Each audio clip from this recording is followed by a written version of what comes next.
నన్ను land mafia అంటున్నారు. కానీ నిజంగా ల్యాండ్ మాఫియా వాళ్ళ కంపెనీనే అని చెప్పడానికి సజీవ సాక్ష్యం ఇక్కడ చూడండి. దాకా ప్రశాంత్ గారు ఒక ఫోటో కంటైనర్ రాఘవ కన్స్ట్రక్షన్ అంటే ఈ అక్రమంగా మైనింగ్ చేస్తున్న ఈ ప్రాంతం అంతా కూడా ఈ రాఘవ కన్స్ట్రక్షన్స్ చేస్తుంది. ఇక చూడండి వాళ్ళ కంటైనర్ మీద కూడా రాఘవ రాసిందని ఒక ఫోటో పెడితే రాత్రికి రాత్రి నీలి రంగు వేసి ఈ రాఘవ అనేది కనిపించకుండా చేసిండ్రు. చూడండి ఇప్పుడు ఆయన కృష్ణ గారు మొత్తం తుడుస్తున్నారు.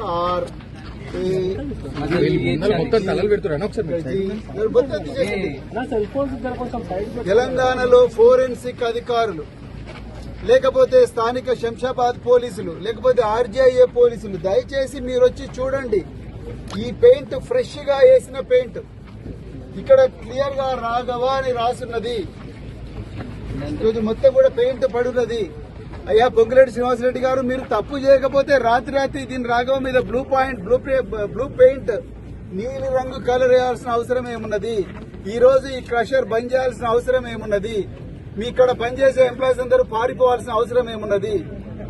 ముమ్మాటికి మీరు తప్పు చేసిండ్రు. తెలంగాణ ప్రజలారా, ఈ పొంగులేటి శ్రీనివాసరెడ్డి గారు ఖమ్మంలో ఏ విధంగా అయితే వేలాది మంది పేదల నివాసం ఉంటే చిన్న చిన్న ఇండ్లను కూలగొట్టి వాళ్ళను రోడ్డు మీద పడేసిన పొంగులేటి శ్రీనివాసరెడ్డి గారు ఇక్కడ ఘోరంగా దోపిడీ చేస్తా ఉన్నట్టు దానికి సజీవ సాక్ష్యమే ఈ కంటైనర్.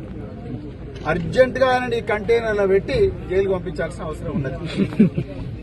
శ్రీనివాసరెడ్డి గారు మీకు ఏ మాత్రం కూడా నైతిక విలువలున్నా అర్జెంట్ గా మీరు రాజీనామా చెయ్యండి. లేకపోతే ఈ రాఘవ కన్స్ట్రక్షన్ అది కాదు, ఇది ప్రజలకు దారాదత్తం చేస్తుందని చెప్పండి. జై తెలంగాణ.